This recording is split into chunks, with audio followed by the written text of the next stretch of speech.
Merci et bienvenue de nouveau ici à la Cité de l'économie et des métiers de demain à Montpellier pour ce nouveau rendez-vous Vivre dans la ville, aménager nos vies. Et pour parler de ce sujet ensemble, à mes côtés, il y a Isabelle Touzard, vice-présidente de Montpellier Méditerranée Métropole, déléguée à la transition écologique et solidaire, la biodiversité, l'énergie, l'agroécologie et l'alimentation.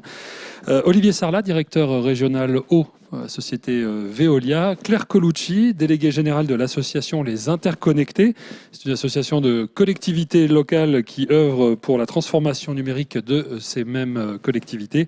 Et puis en visioconférence avec nous, Claire Roumet, directrice générale d'Energy Cities, une autre association de collectivités locales européennes, celle-là qui consacre ses travaux à l'énergie. Alors Isabelle Touzard, donc vous êtes également maire d'une commune. Je vais juste demander aux personnes du premier rang, s'il vous plaît, de ne pas parasiter la table ronde. Merci.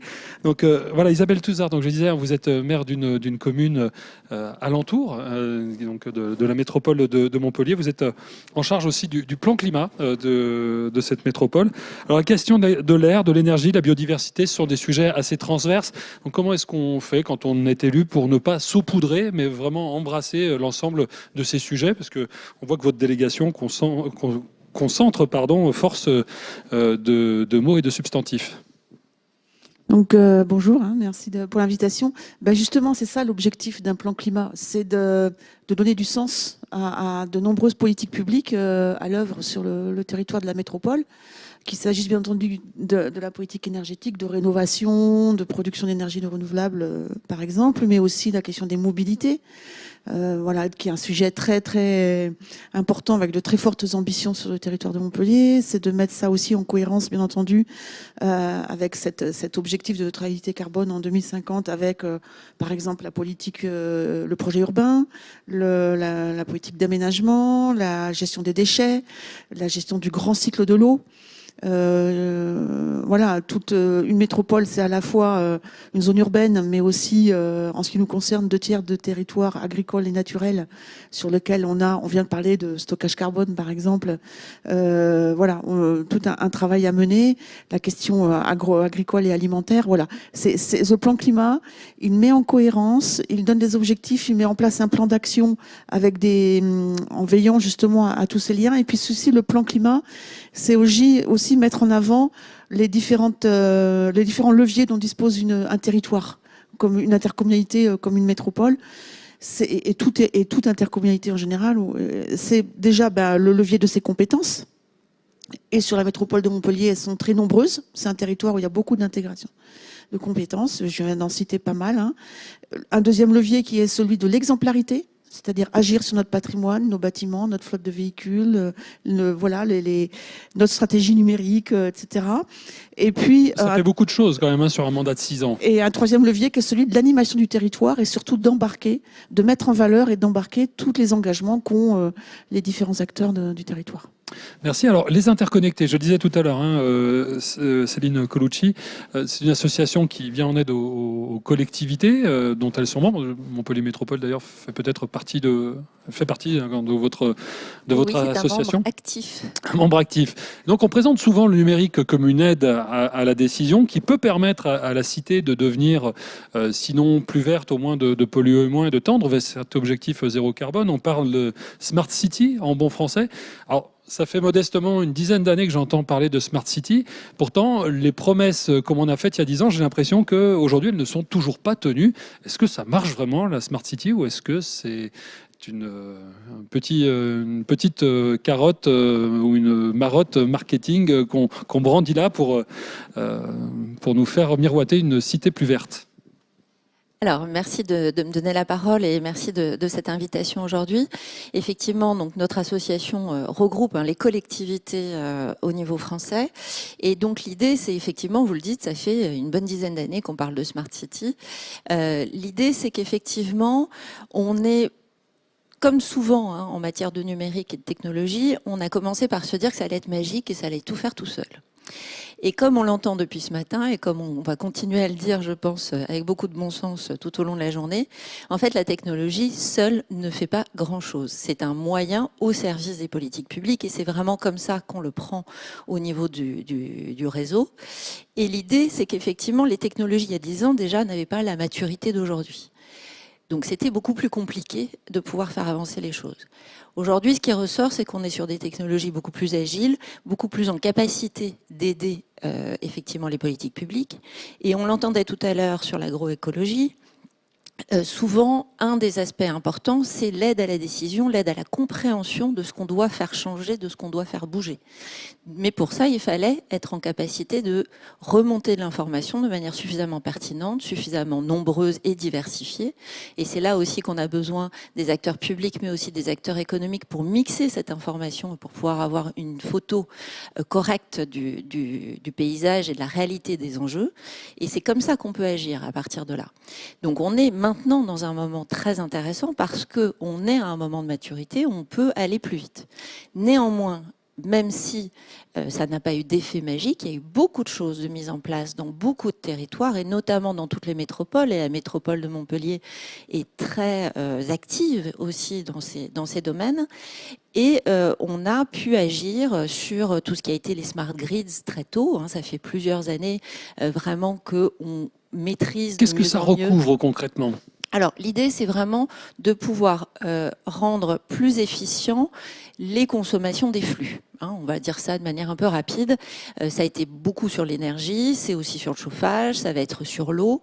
Donc ça, c'est un des premiers éléments. Autre élément qui est historique dans le domaine, c'est de la question des mobilités.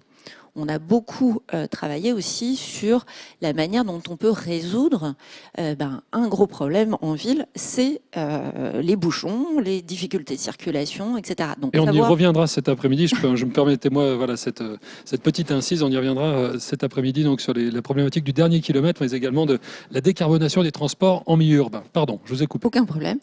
Et donc, on est là-dessus. Il y a aussi d'autres choses qui se font, on en parlait tout à l'heure, sur la qualité de l'air, comment faire en sorte d'analyser la qualité de l'air dans la ville et du coup d'agir pour améliorer ces choses. On parlait tout à l'heure des difficultés des îlots de chaleur, hein, ça a été évoqué. Mais là, c'est pareil, il faut voir où ils sont, comment ça fonctionne et comment on peut agir. Donc, autant de problématiques très concrètes, en fait, qui sont abordées dans le cadre de ces smart cities. Alors, évidemment, le terme lui-même a été beaucoup critiqué parce qu'effectivement, il y avait cette injonction d'une technologie magique au départ. Et ça, c'est éminemment contestable. Il n'y a pas de souci. Après, de donner des moyens de mieux comprendre, de mieux analyser et de mieux agir pour les collectivités, c'est vraiment un numérique au service des politiques publiques. Et ça avance assez fort. Merci. Alors, je vous adresse la même question critique, Claire Roumet. Que pouvez-vous ajouter à ce que vient de dire Céline Colucci en y apportant peut-être une dimension plus européenne ? On a vu exactement le même. Merci d'abord de m'avoir invité à cette table ronde, mais aussi, je suis vraiment désolée de ne pas pouvoir participer en direct à Montpellier. J'aurais beaucoup aimé. Donc, on voit exactement la même évolution, bien sûr, au niveau européen, où beaucoup de villes, et en particulier des grandes métropoles, se sont engouffrées, voilà, 10 ans dans l'idée des smart cities, également parce que justement, il y avait un programme européen qui les a accompagnés, qui continue à les accompagner pendant 10 ans, mais qui n'a pas porté ses fruits comme ça avait été pensé au départ, parce que justement, ça avait été pensé comme un petit peu une idée magique que les technologies allaient résoudre les problèmes de la ville et en particulier les rendre justement beaucoup plus avec une empreinte climatique moins forte. Et c'est évidemment pas du tout arrivé. Par contre, maintenant, là, la Commission européenne vient juste de lancer sa nouvelle génération de plans, de projets Smart Cities. C'est plus du tout la même approche. C'est une approche qui se veut totalement intégrée des différents secteurs, qui reprend justement tout ce que la nature en ville, qui était la table ronde précédente, peut apporter comme bienfait dans une approche intégrée, qui regarde la chaleur avec l'électricité, avec la production de renouvelables sur les toits. Vraiment, l'idée, c'est de reprendre quelles sont les ressources réelles de chaque territoire, de chaque quartier, pour ensuite imaginer réellement une sortie de toutes les énergies fossiles, quelles qu'elles soient, fossiles ou fissiles. Et du coup, ça, c'est vraiment une approche très différente, et ce qui montre que la Smart Cities, là où ça a été utile, c'est de connaître le territoire. Mais même ça, on n'a pas encore justement une connaissance assez fine dans beaucoup de villes. Donc, certaines villes sont très en avance, mais d'autres moins. On est encore en phase exploratoire donc sur certains sujets.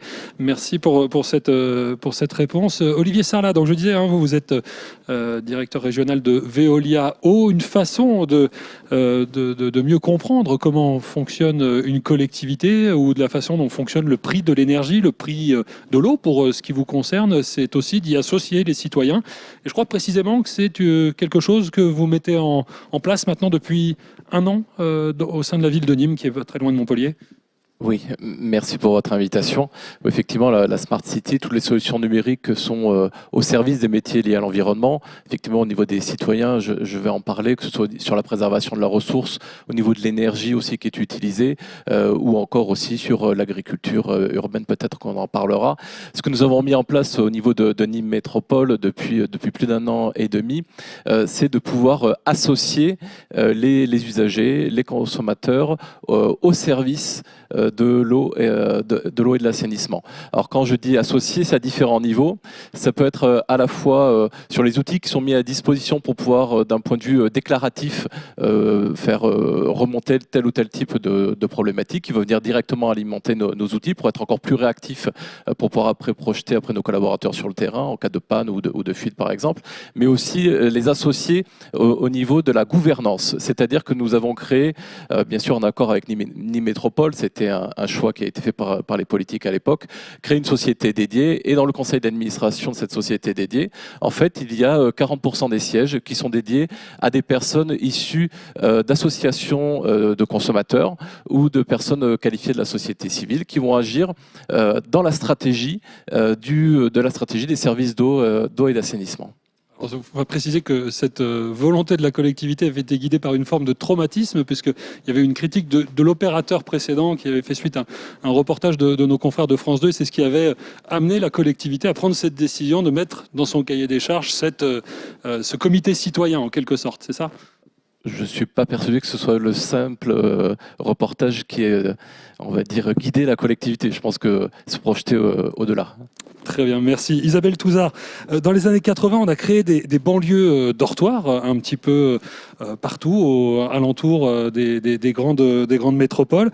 Comment peut-on s'y prendre pour faire vivre, ou plutôt revivre, ces villages qui ont pour certains perdu un petit peu de leur âme villageoise quand se sont créés ces îlots de maisons individuelles qui étaient déconnectés du centre, sans services, sans école, sans commerce, sans édifices de services publics. Cette question d'aménagement du territoire est vraiment cruciale, et elle génère bien entendu des questions en termes de qualité de vie, de lien social, d'environnement bien entendu, avec les déplacements qu'elle génère, les déplacements pendulaires notamment.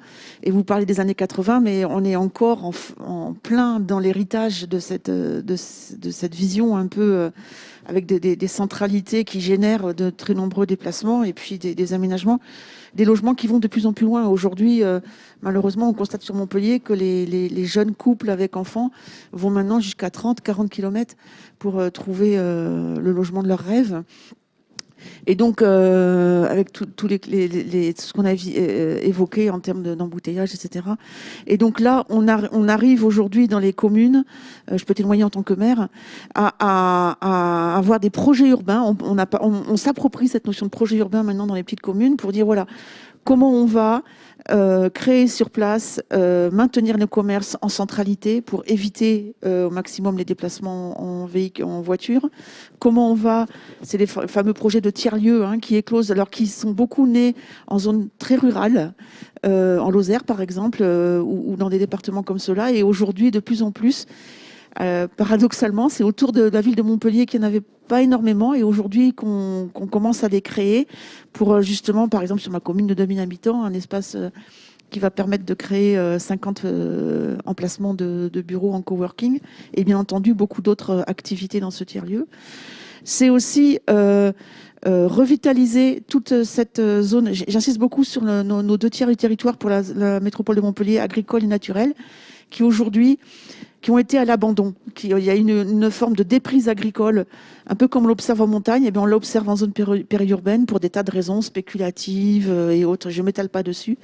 Et il y a un énorme enjeu, à la fois pour résoudre tous ces enjeux dont je parle, environnementaux, de lien social, de vivabilité de nos territoires et tout, de reconquérir ces terrains par l'agriculture et l'élevage dans une perspective agroécologique. Voilà, les revitaliser également ces zones-là, c'est atténuer toutes par exemple les inconvénients qu'on a liés au changement climatique, les risques feux de forêt, les risques inondations, les espèces invasives, je ne vais pas parler du sanglier, etc.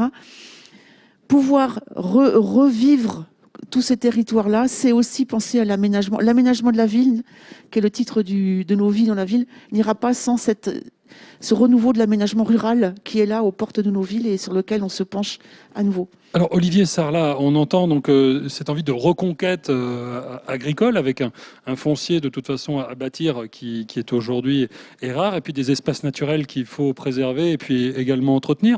L'eau, elle arrive partout dans nos maisons, dans nos bureaux, dans tous les immeubles, qu'ils soient privés ou publics. On se dit donc qu'il y a un réseau qui est dense et puis qui est efficace.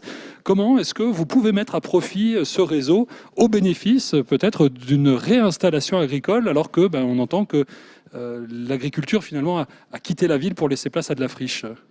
Alors, il y a plusieurs sujets. Si déjà on se projette dans quelques années, d'ici 20 ans, on sera 2 milliards de plus d'individus sur Terre. Il va falloir augmenter de manière considérable la production agricole. Et on sait, les projections montrent que 80% de cette production sera consommée au niveau des villes. Donc il y a un vrai enjeu à pouvoir aussi produire à proximité des villes si on veut réduire l'empreinte carbone et être dans une logique d'économie circulaire et de circuit court. Au niveau des réseaux, il y a effectivement les réseaux d'eau potable qui existent. Je vais parler aussi des eaux non conventionnelles qui peuvent être aussi les eaux de pluie qui peuvent être stockées, ou la réutilisation des eaux usées traitées. La réutilisation des eaux usées traitées, qu'est-ce que c'est? C'est en sortie de station d'épuration, une fois que vous avez traité l'eau, elle est rejetée dans le milieu naturel. C'est de se dire que cette eau, elle peut avoir une seconde vie, elle peut être remise à disposition du territoire pour peu qu'on lui prodigue un traitement complémentaire. Et ça, ce sont des tests que l'on a pu faire, que ce soit pour effectivement faire du smart fertile reuse au niveau à côté de Tarbes, où nous allons irriguer avec cette eau de Riout 3,5 hectares de maïs, où nous allons apporter la bonne dose d'eau aussi à l'aide de capteurs qui ont été mis en place.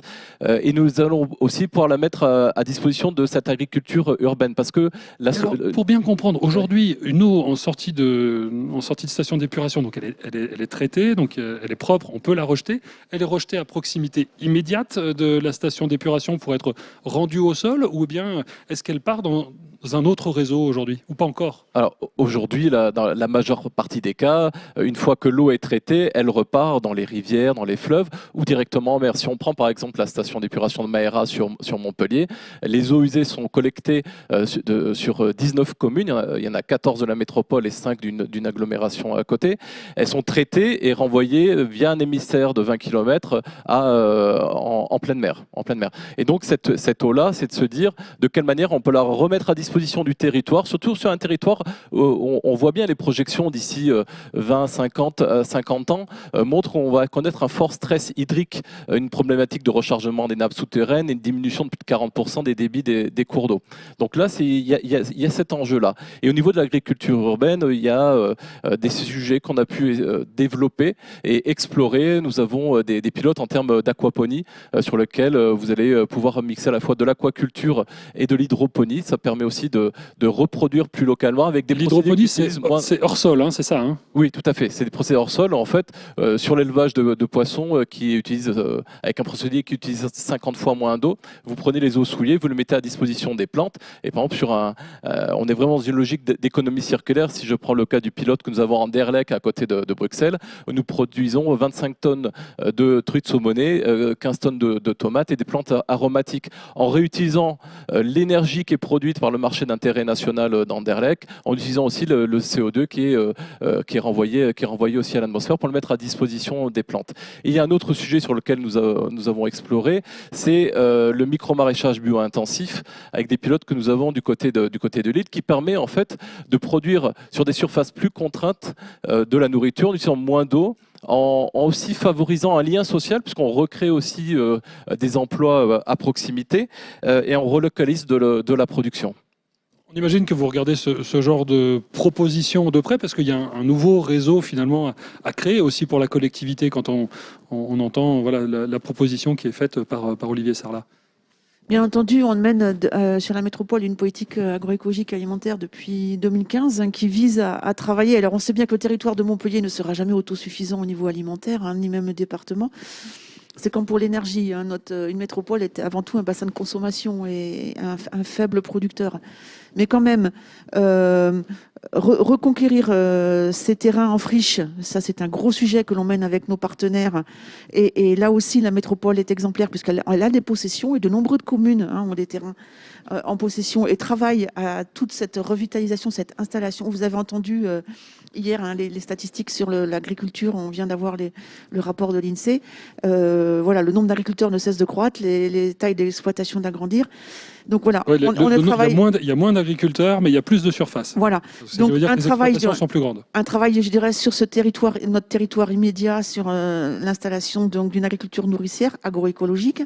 Et puis surtout, et c'est là où le rôle d'une métropole est important, il est structurant dans un département et une région, c'est ce travail dans le cadre de contrats de réciprocité, avec les territoires voisins, les autres intercommunalités, avec le département, avec la région Occitanie, pour appuyer la structuration, la relocalisation de ces filières alimentaires. Alors, un gros levier, les collectivités, c'est la restauration collective, mais c'est vraiment levier pour amener toutes les entreprises, je dirais, de la filière à pouvoir sécuriser leur marché. Et on travaille par exemple sur des filières importantes comme le pain bio, les protéagineux, donc les légumes secs, les lentilles, les pois chiches. Qui servent à alimenter vos cantines, j'imagine. Bien entendu, oui. Alors on a un travail métropolitain avec bientôt la ville-centre qui est un fer de lance, qui a un pouvoir d'entraînement très fort, mais également les 30 communes de la métropole autour de cette politique alimentaire. Et on est déjà bien au-delà des objectifs de la loi Egalim. Vivre dans la ville, donc voilà, on a abordé la question de l'alimentation locale avec les propositions donc de Veolia et de la métropole. Claire Colucci, Céline Colucci, je reviens vers vous pour revenir sur cette question du numérique, qui est un outil formidable, mais qui est également un facteur parfois de fracture, puisque tout le monde n'a pas accès au numérique, y compris donc dans les grandes métropoles. Et quand ils y ont accès, parfois ils n'ont pas forcément les codes, parce que cela a un coût et cela nécessite également une éducation. Comment est-ce que les collectivités membres de votre réseau œuvrent-elles pour permettre de réduire cette fracture numérique qui empêche la cohésion, et notamment vis-à-vis des plus nécessiteux ou des plus faibles? Oui, merci de cette question. Je pense qu'effectivement, c'est important, cette idée de mieux vivre la ville. On l'a vu tout à l'heure, le numérique peut être utile pour avoir un impact positif, pour mieux prévoir les choses, appuyer les politiques publiques. Évidemment, il a aussi des impacts négatifs qui sont, vous le dites, de créer une fracture numérique auprès des publics qui ont du mal à se l'approprier, et on sait que ces publics sont très nombreux. On parle de 16 millions de Français, on parle de 40% de personnes qui ne sont pas à l'aise pour effectuer une démarche administrative, ou qui à un moment ou un autre, puis tout un chacun, on va se le dire, il y a un moment, un nouvel outil, un nouveau machin, on est là, oh là là, comment ça marche? Bon, on a tous ce moment d'incompétence numérique de temps en temps, moi la première. Et vraiment, ça c'est un point qui est très important, parce qu'il ne faut pas que ces nouveaux moyens deviennent des facteurs excluants. Il y a un autre aspect qui monte beaucoup en ce moment, c'est toute la question de la sobriété numérique. Puis il y a un impact évidemment environnemental aussi du numérique. Et là, peut-être rappeler 2-3 éléments. L'impact le plus fort, c'est le matériel. ça représente entre 80 et 90% de l'impact quand les collectivités le mesurent. Parce que je tiens à le dire ici, les collectivités prennent conscience aussi de ça, évidemment, et elles font un travail aussi de mesure de l'impact carbone de leurs usages du numérique. Et donc ça, c'est aussi un levier extrêmement important. Et tout ça va ensemble. Et nous, par exemple, au niveau du réseau, on a une commission politique, donc on a des groupes de travail opérationnels qui accompagnent les collectivités, mais on a aussi une commission politique qui rassemble les élus et ils réfléchissent ensemble à ces axes stratégiques. Et dans ce cadre-là, en mars dernier, on a adopté un manifeste pour des territoires numériques responsables qui a vraiment mis tout le monde d'accord, parce que ça a permis de mettre sous ce terme de numérique responsable les 3 piliers dont on parle là. C'est d'abord les citoyens.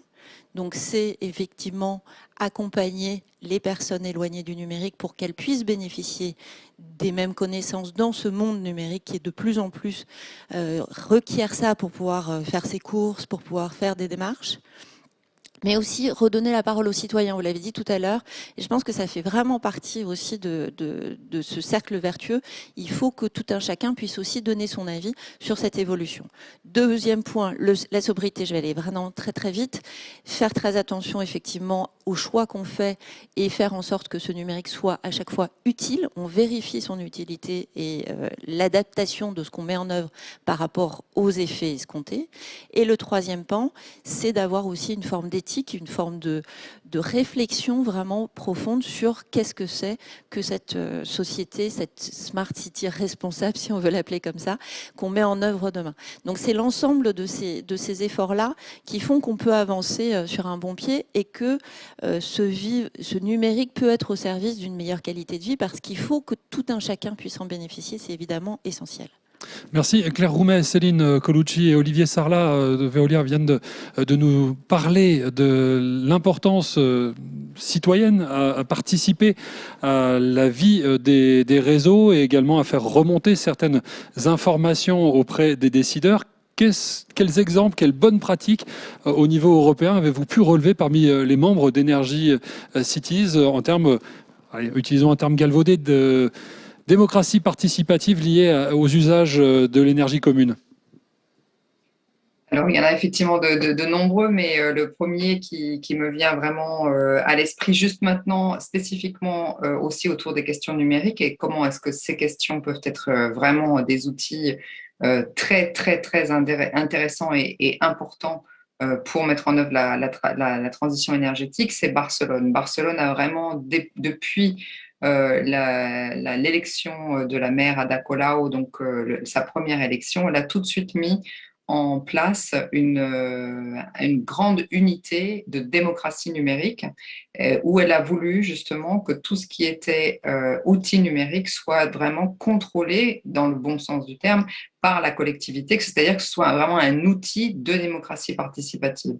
Et elle a vraiment, du coup, elle a fait développer entièrement des outils spécifiques, c'est-à-dire qu'elle ne sait pas toute la collecte de données, que ce soit sur les transports, sur la qualité de l'air, sur l'énergie, sur la capacité solaire, par exemple, de production, le potentiel de production d'énergie renouvelable, comment est-ce qu'on peut utiliser les flux d'un data center pour pouvoir chauffer une piscine.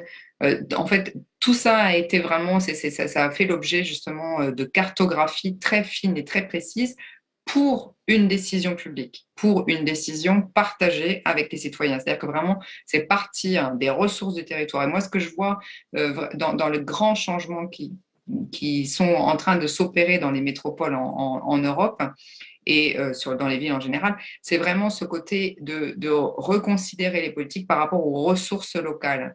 Les ressources locales, on avait longtemps pensé que de toute façon, la métropole, ce qu'elle devait faire, c'était être attractive, oui, au niveau global et attirer des investissements, attirer des étudiants. Et là, on a quand même changé en fait la façon dont on considère ce que c'est que la qualité de vie sur une métropole pour partir en général des ressources, mais les ressources au sens large. Et ensuite, il y a d'autres, il y a des métropoles qui sont très bonnes pour justement faire des débats autour de ces ressources, c'est-à-dire d'abord vraiment calculer, enfin décider ensemble de ce qu'on peut en faire, et d'autres pour lesquels les débats justement n'ont pas encore été à l'œuvre. Et je voudrais juste peut-être rebondir également pour terminer sur tout ce qui est centre périurbain, enfin développement périurbain. Donc ça c'est quand même une spécificité très française d'avoir réussi à grignoter d'une façon totalement inconsidérée les abords des villes et de multiplier les zones périurbaines. Mais de toute façon, il y a aussi quelque chose qui a changé. Et ça, c'est vraiment avec le Covid. On voit qu'il y a maintenant comme une redécouverte de ces non-lieux qui n'ont pas forcément vocation à rester des non-lieux pour toute la vie et peut-être avoir des nouveaux... c'est pas parce qu'il n'y a pas un clocher de village dans chaque lotissement qu'il ne peut pas y avoir une vie collective ou une vie de quartier, à partir du moment où justement ce qu'on essaye, c'est de partager des ressources et de s'organiser plus collectivement à un niveau du coup infra. Donc là, on voit en tout cas qu'il y a des prémices de choses qui vont se passer de ce côté-là, je crois. Merci, on reviendra dans une minute avec Isabelle Touzard sur ce sujet qui sera peut-être le mot de la fin. J'avais quand même une autre question pour Olivier Sarlat. On sait qu'on récupère la chaleur, notamment des incinérateurs, pour l'injecter ensuite dans un réseau qui permet souvent l'alimentation de bâtiments publics, des hôpitaux ou aussi des logements sociaux qui sont largement alimentés par donc la chaleur issue des incinérateurs. Vous avez parlé de l'eau. Et de l'eau donc, qui fait plusieurs kilomètres finalement en sortie de piste une fois qu'elle a été retraitée. On a des tuyaux d'une vingtaine de kilomètres et puis d'un nouveau réseau peut-être à aménager. Est-ce qu'on peut envisager que cette eau qui transite par des tuyaux, à l'instar de la chaleur, puisse elle aussi avoir un rôle pour les sols ou pour des habitations? On a entendu un exemple à l'échelle d'un data center pour une piscine municipale. Est-ce que c'est quelque chose d'envisageable? Oui. Oui, tout à fait, oui, c'est envisagé et envisageable dès maintenant, puisque les eaux usées, au-delà de produire aussi du biogaz qui peut alimenter des habitations, voire même produire de l'hydrogène, on peut utiliser les eaux usées qui arrivent aux stations d'épuration pour peu qu'on ait un débit suffisamment important pour pouvoir chauffer ou climatiser un bâtiment.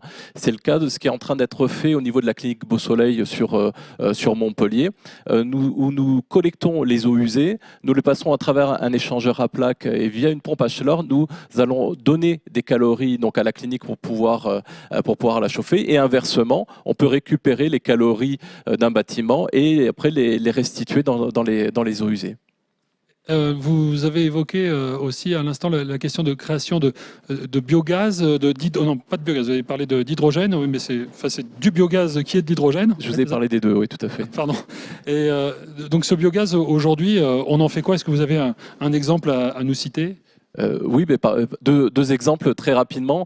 Sur la station d'épuration de Maera de Montpellier, il y a une étape de méthanisation. Donc à partir des boues, nous les passons dans des digesteurs. Cela produit du biogaz. Ce biogaz est utilisé sur une centrale de cogénération pour produire de l'électricité qui va couvrir 60% des besoins de la station d'épuration. Et un dernier exemple, sur la station d'épuration de Perpignan, où ce biogaz est réinjecté dans le réseau de GRDF et il permet de chauffer 1200 logements. Il y a d'autres endroits où il peut aussi servir de carburant pour des bus? Oui, tout à fait. Ça va être le cas sur la station d'épuration de Toulouse, où il y a une centrale de biogaz qui va permettre d'alimenter des bus. Et de la même façon aussi, à partir de ce biogaz, soit effectivement on le réinjecte, soit on peut le transformer aussi en hydrogène. Cet hydrogène peut aussi alimenter des bus ou des véhicules. Ce sont des projets sur lesquels nous travaillons et nous avons des exemples. Merci. Alors Isabelle Touzard, je voudrais avec vous pour ce mot de la fin sur l'attractivité des métropoles, puisque alors, tout à l'heure Claire j'ai mangé votre nom, Claire Roumet, nous évoquait l'extension inconsidérée des villes françaises à leur périphérie. Quand on est à la tête d'une métropole comme celle de Montpellier, il y a aussi le risque que la ville-centre attire tout à elle, un petit peu comme un œil du cyclone qui absorberait tout. Comment est-ce qu'on fait pour redistribuer de cette attractivité vers les villages, et notamment celui dont vous êtes aujourd'hui maire? Alors, vers les villages, mais aussi, j'insiste, vers les intercommunalités voisines, etc. Donc, On a vu des communautés de communes ou des voilà. communes comme Donc, c'est ce Lunel, que- par exemple, qui ont Bien fortement grandi au sûr, cours il des y a 30 un dernières gros années. travail, maintenant, par exemple, qui est mené aujourd'hui avec la vallée de l'Hérault pour travailler sur la question des mobilités. Donc, c'est dans la... ce qui va rendre, on l'a vu avec le Covid, avec ce qui s'est passé en 2020, les villes risquent de ne plus être aussi attractives, et c'est sans doute tant mieux que de ce qu'elles ont été jusqu'à présent, parce qu'on voit qu'elles sont fragiles. Le territoire de Montpellier est un des plus fragiles face au changement climatique de France. Il est un de ceux qui sont les plus soumis au risque d'inondation, au risque de submersion même, au risque de feux de forêt.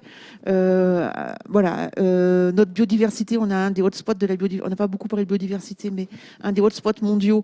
C'est-à-dire qu'on rassemble, il faut le savoir, par exemple, sur le territoire de Montpellier, sur les 104 espèces en voie de disparition en France, 90 sont présentes sur notre territoire. Donc on a des responsabilités, on voit une fragilité de ce territoire. Donc l'eau, la question de l'eau dont on parle beaucoup, voilà, la ressource en eau est rare et elle l'est de plus en plus. Cette année, on connaît pour la première fois dans certaines communes une diminution inquiétante des nappes. Donc cette question de l'attractivité dans des territoires d'autant plus fragiles que ceux qu'on connaît, se pose vraiment. Et donc, on mène au niveau de la métropole, comme je le disais, un travail très poussé avec nos territoires voisins sur ce volet de la mobilité, sur le volet de l'énergie, par exemple des filières bois, sur le volet agroalimentaire, sur le volet touristique, sur le volet culturel, pour que tout ce potentiel que constitue les acquis d'une grande ville, d'une métropole comme la nôtre, rejaillissent plus concrètement sur l'ensemble du grand territoire. Et là, c'est un travail de fourmi et qui est gagnant-gagnant et qui, je pense, donne en effet une autre vision des grandes villes, comme l'expliquait Madame. Voilà, on y travaille. On entre aussi vraiment dans la neutralité carbone que l'on vise tous ne peut pas se raisonner à l'échelle des territoires les uns à côté des autres. Elle s'atteindra forcément dans une perspective de collaboration entre territoires. Merci beaucoup Isabelle Touzard, vice-présidente de la métropole de Montpellier. Merci Olivier Sarlat, directeur régional de Veoliao. Céline Colucci, pardon. Je ne vais pas y arriver. De toute façon, quand on se trompe une fois, on se trompe toujours après. Donc, ce sera pour la prochaine fois, mais c'est tombé sur vous aujourd'hui. Donc, merci à vous, Madame Colucci, pour votre présence ce matin, déléguée générale de l'association Les Interconnectés. Et merci à vous, Claire. C'est Claire Roumet. Voilà, c'est ça, Claire Roumet. Du coup, je perds tous mes moyens. Merci, mesdames. Pour votre participation, donc vous êtes représentante d'Energy Cities. Je vous laisse sans bafouiller cette fois avec Jean-Christophe Tortora pour notre nouveau rendez-vous Montpellier, la proximité, un ADN méditerranéen. À tout de suite.